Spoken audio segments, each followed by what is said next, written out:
Good morning, everybody, and welcome to the June 21st issue of the Tucson Mortgage Weekly. Thanks for tuning in. Today, if you haven't already realized, is actually called the summer solstice, which is the longest day that we see here in North America. So if you have an opportunity, go out and spend some time outside and enjoy the long day that we have. I personally look forward to this day. I try to get up at dawn and enjoy both ends of the day just to see how long it actually is. Anyway, I hope you had a good Father's Day yesterday.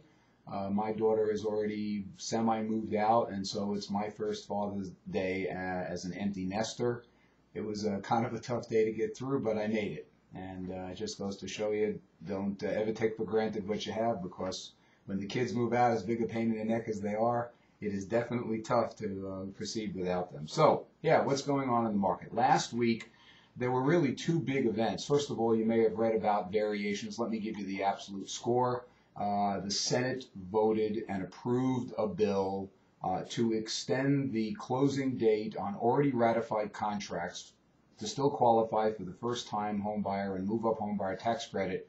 They extended it out to September 30th from June 30th. Now, understand a couple of things. First of all, that's already contracts that were in process and ratified by April 30th. Number two, it is not law. Now the House has to vote on it, and so it goes before the President for a bill. My gut feeling is it will be extended probably midnight on June 30th. So don't hold your breath, but it will probably pass at the last minute. The other thing is, and if you check the newsletter that's attached, former Fed Chairman Alan Greenspan came out with a comment that basically said, don't be fooled by today's low rates. There is a lot going on behind the scenes, and rates could rise dramatically at any moment.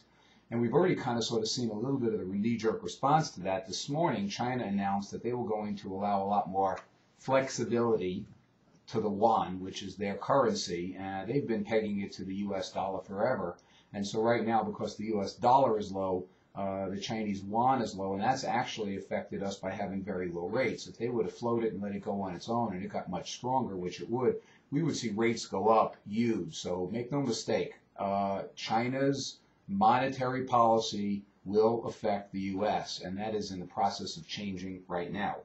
So let's move forward now to this week. What are we looking for? Okay, first of all, the U.S. Government is auctioning off $108 billion in 2-, 5-, and 7-year treasuries this week. So that's a lot of money. Let's see how the market accepts that. We could see some changes in rates from that.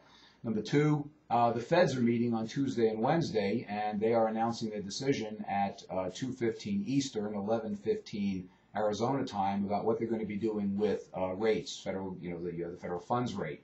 So stay tuned. Chances are they're not going to raise it, although there's been some dissenters over the past couple of sessions. The wording is going to be very important to see if they're going to keep rates at basically 0 to 1/4%.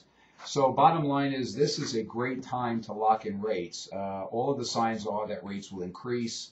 Don't be lulled into a state of complacency. Take your chips off the table, lock in, buy property, move along. This is a great time.